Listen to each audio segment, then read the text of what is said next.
ഇന്ന് ഞാനുണ്ടല്ലോ ഒരു ഹോട്ടലിൽ പോയിനെ. അഞ്ചരക്കണ്ടിന്നില്ലേ, തലശ്ശേരിയിലേക്ക് പോകുന്ന റോഡ് സൈഡിൽ തന്നെയാ.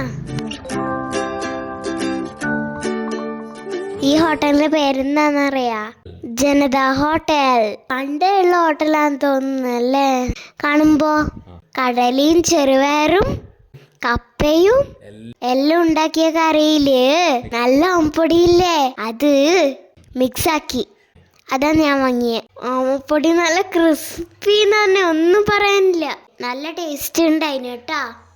ഈ അടുപ്പിലില്ലേ ചായ ഉണ്ടാക്കാനുള്ള വെള്ളാന്ന്. ഈ അച്ചാച്ചന്റെ ഒരു ഫ്രണ്ട് ഉണ്ട്, അവർക്ക് പനിയായതുകൊണ്ട് ഇന്ന് വന്നിട്ടില്ല.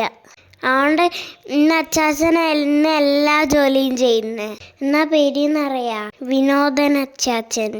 അപ്പൊ നിങ്ങൾ ഇങ്ങോട്ടേക്ക് വരണം കേട്ടാ. ഇത് എടിയാ ശരിക്കും മനസ്സിലായാ? അഞ്ചരക്കണ്ടിയില്ലേ, അവിടുന്ന് തലശ്ശേരിയിലേക്ക് വരുന്ന വഴിക്ക് തന്നെ ഹോട്ടൽ ജനത റോഡ് സൈഡിൽ തന്നെ കേട്ടാ. എല്ലാരും വരണേ.